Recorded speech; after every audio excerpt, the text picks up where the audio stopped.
Much like is the case with some adult humans, in the mornings our miniature sapiens often have a preference for expressing themselves in low-pitched, unintelligible grunts, mumbled from within the cavernous darkness of their bedrooms as you try to wake them up.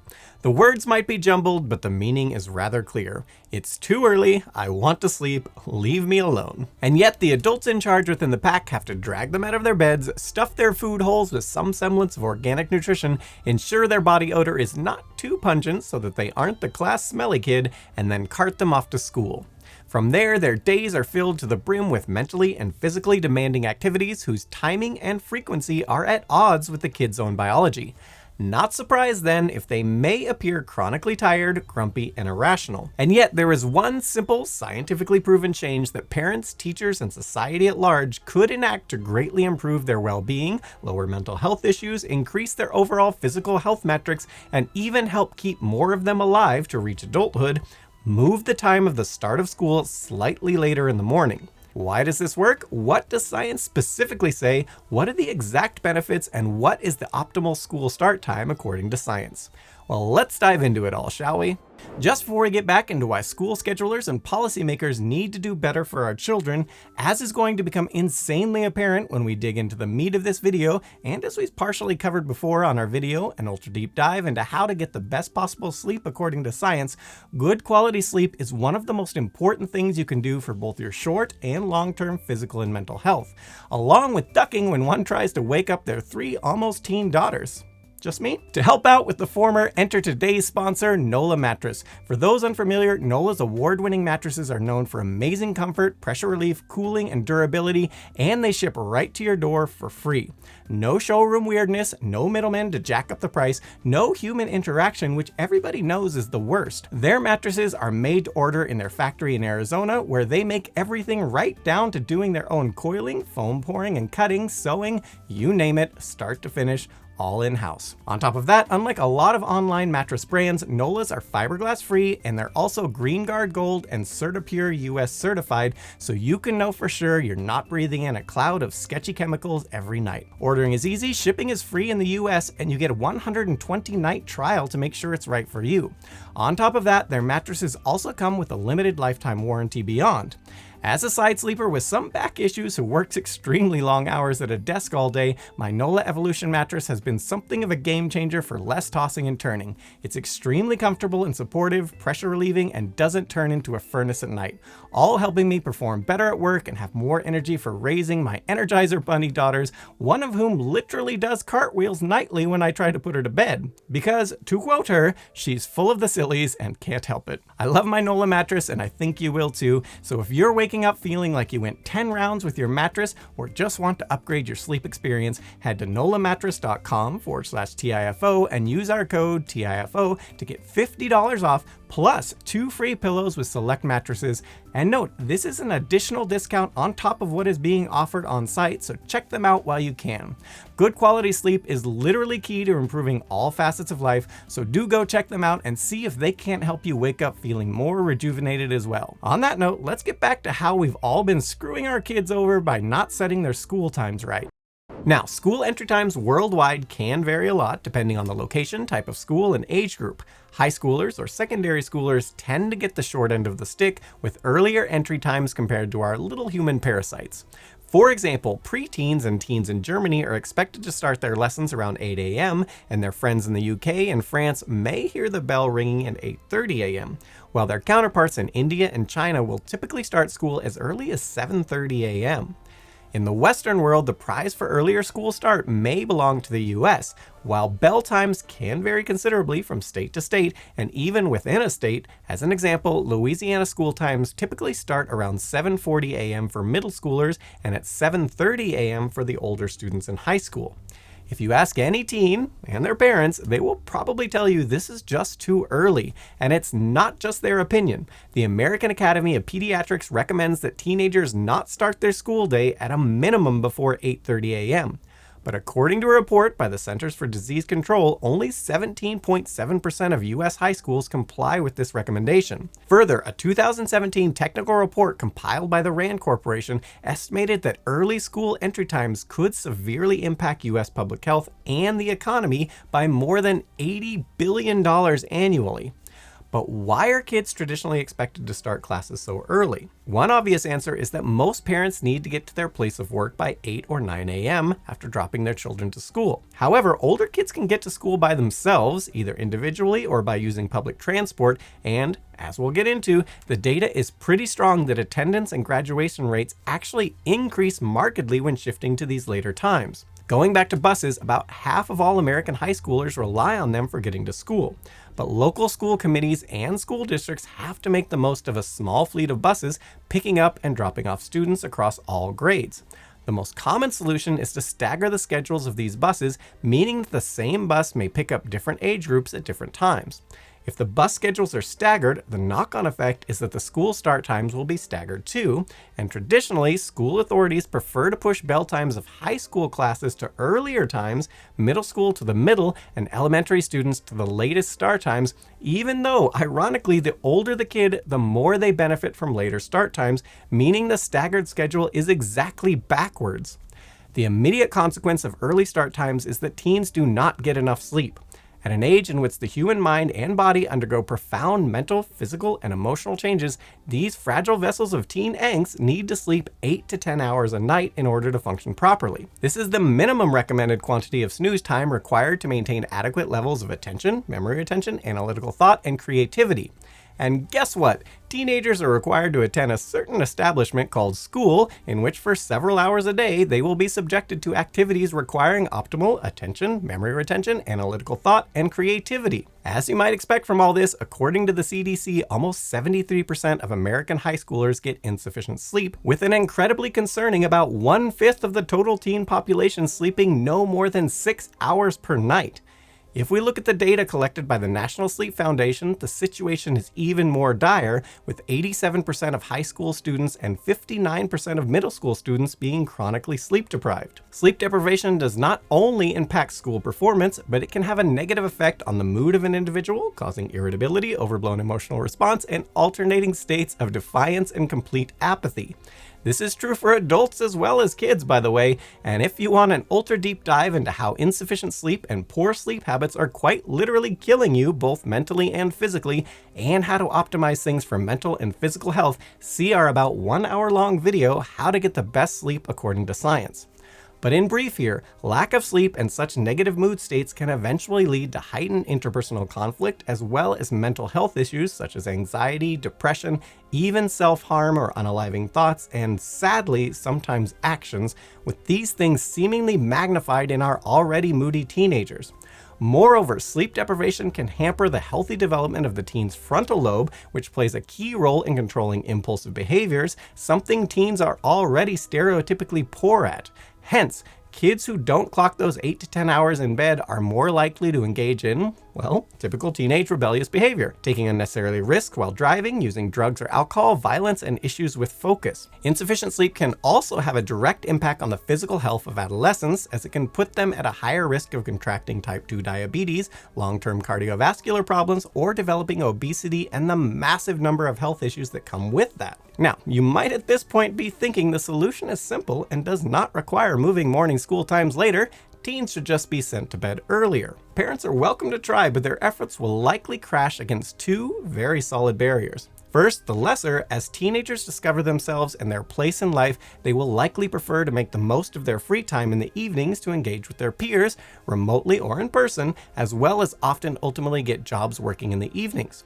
And second, and the most immovable wall of all, compared to younger kids and adults, teenagers have a delayed circadian sleep phase preference, or chronotype, meaning they are naturally inclined to struggle to go to sleep earlier in the evening and naturally inclined to sleep in more. In a nutshell, during adolescence, our bodies experience a double whammy of wake-inducing factors. Sleep pressure accumulates more slowly over the course of the day, and the release of melatonin is delayed, among other factors. These factors make it easier to stay awake until later in the evening and more difficult to fall asleep. As a consequence, teens tend to be naturally night owls and will remain more active, with the problem compounded when exposed to artificial light, as we all are inundated with in the evenings in modern times. So, if teens are night owls and a primary cause is physiological, even if social and academic pressure were to be removed, teenagers would likely still struggle to go to bed earlier. Sure, they might catch up on their sleep during weekends, but oversleeping on Saturdays and Sundays does not really compensate for hours of sleep lost over the week, and in all, likewise throws off your natural sleep cycle, compounding the issue during weekdays. Best to target the same wake up and sleep times every single day, regardless of what day of the week it is, for optimal health. This is true for adults and kids, and is one of the top tips for improving quality of sleep. Stop varying your sleep schedule based on what day of the week it is. So this takes us back to our initial argument. The best solution to address school kids' chronic lack of sleep is to delay school start times, allowing the kids to sleep in more and adhere more closely to their natural sleep cycle. And don't just take our word for it. This is the recommendation of the CDC, the American Academy of Pediatrics, the American Medical Association, the American Academy of Sleep Medicine, and countless equivalent bodies worldwide. As you might imagine, their recommendations are backed by reams upon reams of peer-reviewed scientific publications.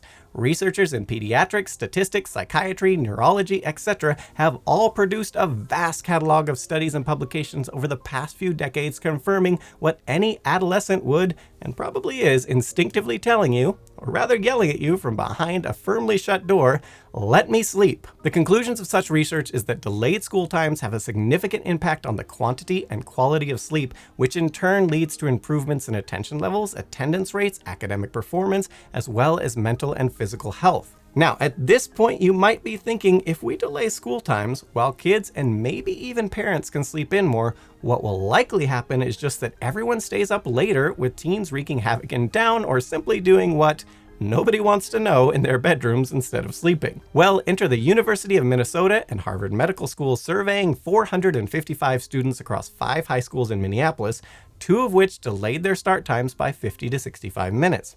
The results, published in 2020, showed that teens in these 2 schools slept 40 minutes longer on average per night compared to those in the other 3 schools, meaning that the kids actually did take advantage of most of that extra time for sleep. Moreover, these students reduced their sleep time during weekends, allowing them to make the most of their free time rather than just lazing about, as well as more closely keeping their sleep cycle similar on the weekends versus the weekdays, which, again, if you watch our video and ultra deep dive into how to get the best possible sleep according to science, you will see is a massive benefit overall to sleep quality and restfulness, even helping you fall asleep faster at night, which is a side benefit in overall time efficiency as well. In another much larger study led by Professor of Pediatrics Lisa J. Meltzer, some 28,000 students in Colorado across elementary, middle, and high schools were exposed to different start times. The younger kids started school 1 hour earlier, while middle and high schoolers began lessons as much as 70 minutes later. The tiny participants in elementary school did not report any increase in poor sleep quality nor daytime sleepiness, which should come as no surprise to parents of those children who know well the littlest of ankle biters are generally happy to wake up with the sunrise and go to sleep when it sets. When it comes to kids in middle and high school, with their extra 70 minutes, the percentage of those reporting sufficient sleep duration significantly increased. Not only that, students also appeared more alert and less prone to nodding off during lessons, with daytime sleepiness dropping from 76.2% to 55.2% among older kids. And, of course, you would expect that increased alertness should result in increased attention, right? Well, a team at Emek Yezreel College, Israel, did in fact assess the effects of delaying school start time by 1 hour on attention levels, and their results were published by the Journal of Clinical Sleep Medicine in April of 2011. In this one, an experimental group of, we presume, very happy adolescents were allowed to start school 1 hour later over a period of 1 week. They then returned to their usual start times for an additional week. In the meantime, a control group of, we presume, very grumpy adolescents had to stick to their usual schedules for 2 weeks. At the end of the 2-week period, the researchers measured the 2 groups for overall attention levels and rate of errors in mathematical tests. Along the way, the team found out that kids in the experimental arm had been sleeping an extra 55 minutes per night. Yes, those teens had clocked an extra 4 hours and 35 minutes of restful sleep per week, which is itself a win. Besides that, the snoozing adolescents scored a mean overall attention level of minus 1.13 compared to the minus 0.17 in the control group, and to clarify there, a lower score indicated better sustained attention. Moreover, the experimental group fared better in their math test with an average error rate of just 3.61% versus 5.91% in the control group. And speaking of academic performance, in April of 2017, researchers from the Central Connecticut State University published the findings of a large study enrolling more than 30,000 American high school students across Virginia, New York, Florida, North Carolina, Oregon, Arkansas, and Minnesota. The entry times of 29 schools were delayed by 25 to 75 minutes, ensuring that kids would not start school before 8:30 a.m. In the case of one school, the bell was made to ring as late as 9:15 a.m. At the end of the study, the researchers found that the average school attendance rates had increased from 90 to 94%. Now, while this overall average might not sound like that big of a change on the surface, if we look at the lower end of the spectrum, results show that pre-delay, the lowest attendance rates records among those 29 schools was just 68%. After the school start delay was implemented, the group had jumped up to a whopping 86%. This overall increase in attendance is perhaps not a surprise for some non-health related reasons, but also it should be pointed out that sleep deprivation is quite bad for the immune system and such physical health factors as well. We can see a similar improvement when the teens are given delayed school start times and average graduation rates rising from 79% to 88%. More impressively, schools which fared rather poorly in terms of pupils completing high school soared from a graduation rate of 51% to a whopping 68%. The importance of this massive swing cannot be understated, not just for the individual students, but for society as a whole. As we've touched on in our video, why does the United States have such an insanely large prison population, which by the way is not for the reasons most people think and is an extremely modern phenomenon, increase in graduation rates has rather far-reaching long-term side effects right down to lowering crime rates, with statistically in the United States about 40% of males, almost half, for example, who do not finish high school finding themselves in prison or jail at some point in their lifetime, which in turn has widespread economic effects beyond the increased crime itself and family issues that always come with that, which often perpetuates the cycle. But even when just looking at purely housing economics, it costs an average of about $31,000 per year per inmate to house these individuals, along with the increased police and court costs to get them there in the first place, which can sometimes even eclipse that figure. Unsurprisingly, paying to educate these incarcerated individuals is the number 2 way to ensure they do not wind up back in jail, second only to family programs like extended family visits, aka conjugal visits, which contrary to popular belief are less about spicy time and more about helping keeping families together. As Dom so sagely stated in Fast X, without family, you've got nothing. And when you've got nothing, you tend to go back to crime after you get out of prison. But going back to education, a study done by the United States Department of Justice noted that prisoners given access to educational programs were, for vocational certificates, 14.6% less likely to find their way back in prison within 3 years versus the general prison populace. For those who spent part of their time incarcerated achieving a GED, they were 25% less likely to end up back in the slammer, and those who put in the work to attain an associate's degree while in prison, they were about 70% less likely to wind up back behind bars. A meta-analysis by the RAND Corporation of over 57 such studies showed more or less similar results elsewhere. Averaging it all out, the net effect of the educational programs as a whole was a whopping 43% reduction in rate of returning to prison within 3 years. From this, crunching the numbers, a New York study showed that for every $1 spent by the state towards educating prisoners, it saved $5 annually overall thanks to the reduction of prison population. One study in Washington state further found that for every $1 of taxpayer money spent on helping inmates achieve their associate's degree, $21 of taxpayer money was saved thanks to the extreme reduction in recidivism. This is, again, not even counting other cost savings in court and police expenditures thanks to less crime being committed, which is just good for everybody, fewer children and families having to endure everything that comes with having one or more parent behind bars, and all of the other benefits. Again, in all of this, the ancillary social and other judicial costs eclipse that of the prisoner housing costs, which are themselves already shockingly extreme. Or, we could move school times a little later and get 9% to 17% more kids graduating high school and much less likely to even take the criminal path in the first place. On these graduation rates, the aforementioned studies showed that simply by delaying school start times to after 8:30 a.m. and with no other educational, structural, or managerial intervention, thousands more American teens would be happier to attend school until graduation, let alone all the other benefits. As the authors of the study, Dr. Pamela Malspina McKeever and Dr. Linda Clark, concluded their paper, every student should have an equal opportunity to graduate from school. If a delayed start time of later than 8:30 a.m. promotes improved student access to attending, learning, and graduating, then all of the society benefits because increased graduation completion impacts quality of life. These changes accomplish what all educators and educational leaders aspire to: student success. Moving on from there, improvements in pupils' attendance rates was confirmed by a December of 2018 paper brilliantly titled, "Sleep More in Seattle, Later School Start Times Are Associated with More Sleep and Better Performance in High School Students." On this one, a team at the University of Washington, Seattle monitored student attendance and performance in 2 public high schools after the start time had been delayed from 7:50 to 8:45 a.m. The kids involved in the study slept some 34 minutes more on average, and their absence from school decreased from 15.5% to 13.6%. They had also become more punctual, with late entries decreasing from 6.2% to 4.3%. In terms of performance, these well-rested teens also scored overall better, displaying a 4.5% increase in their median grades. Academic performance was the focus of yet another study conducted over a 4-year period in the English State School, located in, to quote the authors, an urban area of 0.7 million in a region of England where achievement was lower than national average. Neuroscientists, sleep experts, and statisticians from the Open University, University of Nevada, Harvard Medical School, and Brigham and Women's Hospital in Boston all joined forces to assess the results of delaying start time from 8:30 a.m. to 8:50 a.m. in the first year of the study, then to a whopping 10 a.m. in the following 2 years, and finally back to 8:50 a.m. As you might imagine, the 10 a.m. students had the best results. The proportion of academically successful students rose from just 1/3 to more than 1/2. At the same time, the delayed start time was associated with a, to quote, 12% increase in students making good academic progress in standard national examinations.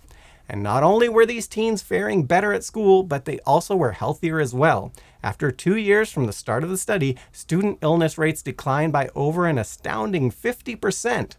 Then, in year 3, when the start time was reverted to 8:50 a.m., illnesses rose by 30%. Now, critics of start time delays may argue that the impact may extend negatively outside of school, complicating the planning of bus schedules or reducing available time for sports or other extracurricular activities. As pointed out by the researchers, one of the objections raised to changing school start times is that the change is impractical and cannot overcome other barriers such as bus timetables or sports program scheduling. However, the study looked at that and found that, to quote them, moving all of the school's schedules later produced no practical difficulties. In fact, the participating schools simply shortened each single period by a few minutes. As a result, kids left school only about 20 minutes later than before, despite starting their day at 10 a.m. Yet despite less educational time, they on average perform markedly better than their contemporaries forced to attend school earlier. As for after-school activities, the already quoted Professor Meltzer dedicated a paper to the specific question in her November of 2022 paper titled "Changing School Start Times Impact on Extracurricular Activities and Employment." The study surveyed 24,000 students in Colorado over a 3-year period, reporting only a small decrease of 3 to 4% in extracurricular endeavors after later start times were implemented. Going further into the benefits, the physical health of high school students may be improved also when it comes to trauma caused by car accidents, as demonstrated by a March of 2020 publication by researchers at the Boston Children's Hospital. Traffic statistics for Fairfax County, Virginia showed a rate of 31.63 car crashes per 1,000 licensed teen drivers aged 16 to 18 years old. After the start school time in Fairfax County was delayed from 7:20 to 8:10 a.m., the rate of accidents decreased to 29.6 per 1,000 drivers. This drop was more evident when looking at the subset of accidents caused by distraction, from 7.01 to 6.13 per 1,000 drivers. Now, you may say that a drop from 7 to 6 crashes per 1,000 drivers might not sound like much, but consider that during the study period, Fairfax County had almost 126,000 registered teen drivers. This means that after the delayed school times were introduced, there were 126 fewer car crashes due to distraction as compared to the previous period. If this were, for example, a single commercial plane crash involving 126 passengers increased during that same time, and the FAA and other governing bodies knew they could fix it, even if it took billions of dollars and massive changes to do it, they would. But for some reason, when it comes to car crashes, even involving children, we simply can't be bothered on the whole. And note, when expanding the number out to the number of teen drivers in the United States, we have about 9 million kids with a little over 2,000 per year dying from the crashes. So, we've now talked a lot about physical health, but what about mental health? Something teens are particularly prone to have issues with. In April of 2018, the journal Current Sleep Medicine Reports published a review of 8 pre-existing studies conducted from 1998 to 2017, involving a total of 12,085 secondary school students in the United States, Canada, Norway, Switzerland, and Hong Kong. 5 out of those 8 studies found that kids who enjoyed delayed start times displayed improved psychological well-being, attention levels, and pro-social behavior. At the same time, these late starting teens showed fewer symptoms of depression as well as fewer emotional and peer relationship problems. As per the remaining 3 studies, the mental health of the kids involved neither improved nor worsened.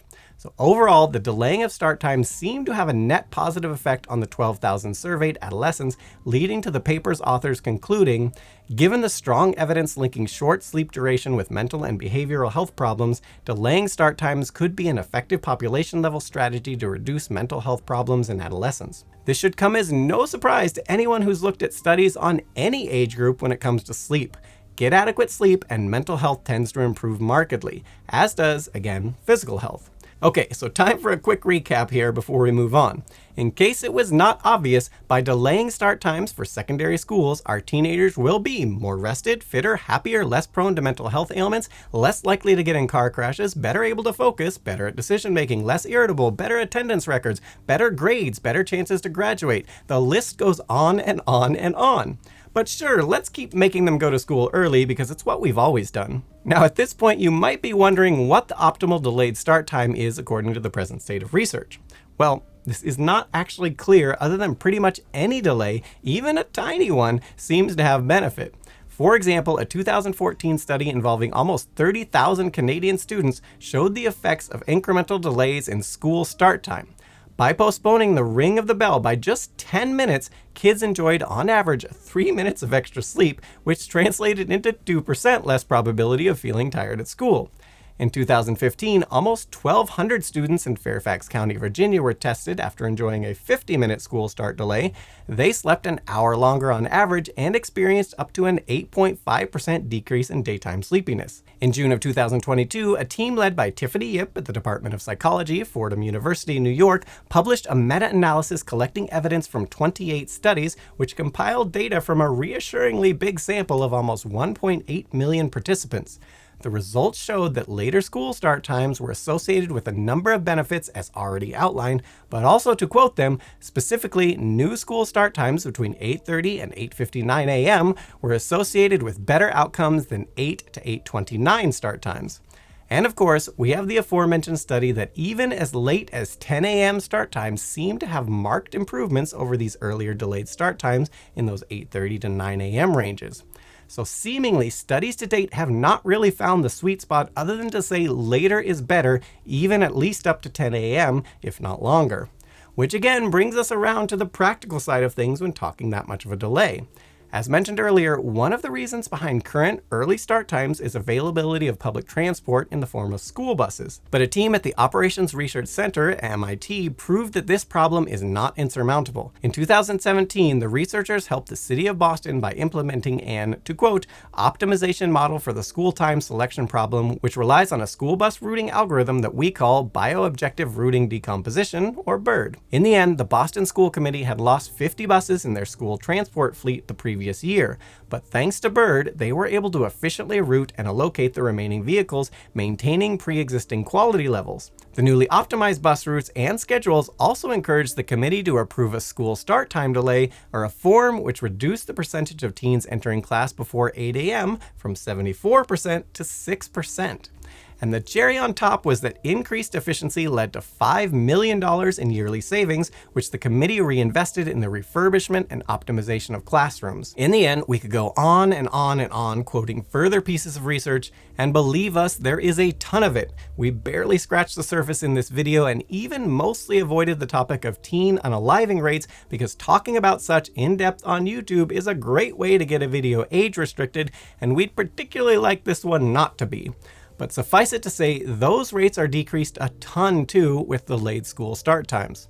Nearly every study points to the same conclusion. High school and middle school students worldwide would be happier, healthier, more likely to make it to adulthood, and more successful if they had the chance to start school at a later time, at least after 8:30 a.m., even better if the first bell rings around 10 a.m. These provisions, however sound, are bound to encounter some equally sound and well-motivated resistance, but as some of the aforementioned studies show, most of these issues can be worked around and in many cases really are only issues in people's heads rather than in reality.